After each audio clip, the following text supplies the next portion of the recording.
Hi, I'm Jeff Richardson, the music minister here at Woodland Christian Church, and I actually have two new beginnings in the past, it's almost 20 years now. The first is my first wife. When we married, she was HIV positive, and I was aware of that fact. She let me know the very first day we met. Yet we married, and I'm married into a family. She had a 3.5-year-old son. He was 4.5 when we got married. And in Thanksgiving, the week before Thanksgiving of 1992 actually, she was diagnosed with full-blown AIDS. And they actually told us she wouldn't live through Christmas, but she lived another 18 months. And that was also my beginning with what we called at the time the gay community in Waco. Because they had all of the information, they had all of the support for anyone going through that disease at the time in the early 90s. And we went to sometimes daily meetings, definitely weekly meetings in the basement of a church in Waco, Texas. And that was my first introduction in a big way to a lifestyle that I had grown up believing was sinful because of the tradition I was raised in.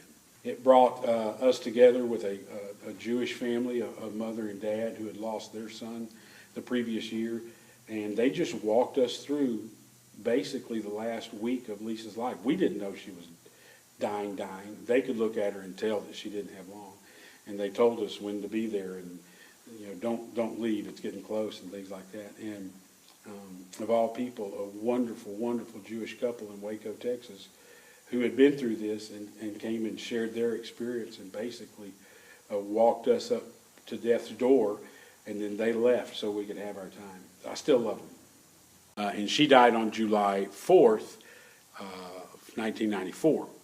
And thus began a new beginning.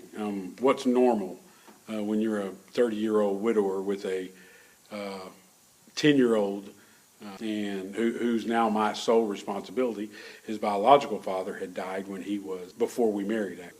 The things you go through as a widower, and as a single parent as well, everything is new.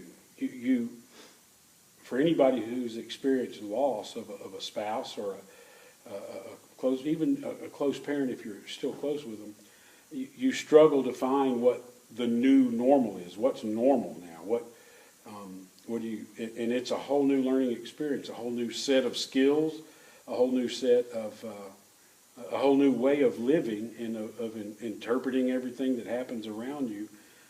You're now doing it kind of by yourself. And that goes as a single parent as well. You don't have the crutch of another person to make decisions and to decide those things that are important for this child to grow up. And you feel this overwhelming responsibility. But you also have the support of a community that loves you, fully embraces you, and teaches you as well. And so I don't think any of us can make it through this life alone or solo. And sometimes it may even take events like that for us to realize the support in the community that we really have. But we began again. My son and I moved to Longview, back to Longview for me, to Longview for the first time for him. And he grew up from 5th grade through high school and graduated from here in Longview. My second new beginning, and it has to do with the LGBT community, was in 2003. I'm also minister of music at St. Michael and All Angels Episcopal Church here in Longview. And in 2003, the Episcopal Church nationally ordained Gene Robinson, an openly gay bishop in New Hampshire. That little church of St. Michael's, it tore that congregation apart. And at least half of them left. And at the time, I was struggling with what I believed because I'd grown to know and love the support that we had in Waco 10 years before in 1994. And I could not forget those people's love for us, which came from their love for God, based in their relationship with God. I had to start seriously considering what I believed about it. And it wasn't an overnight Paul on the road to Tarsus kind of event. It was just a gradual coming to believe and to know quite a few people in the LGBT community, and realizing that a lot of them, even though I was a paid minister, had a much closer relationship to God than I did. And so I had a lot to learn from them.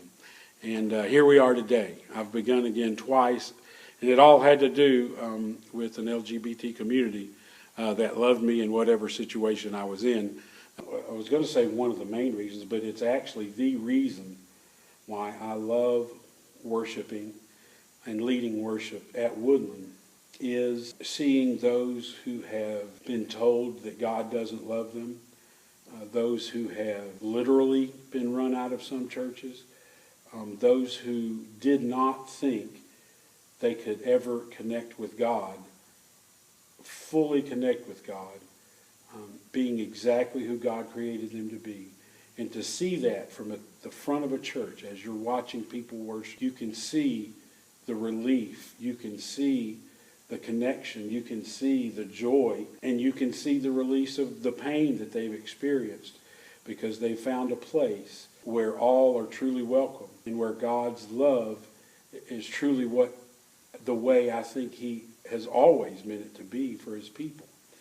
And that's unconditional. It's such a joy to see that in people's faces, in just the way they express themselves, their body language, and everything. That is my greatest joy in ministry. See how people can reconnect, or even connect for the first time with God in ways they never have before. I'm Jeff Richardson, and that is my new beginning.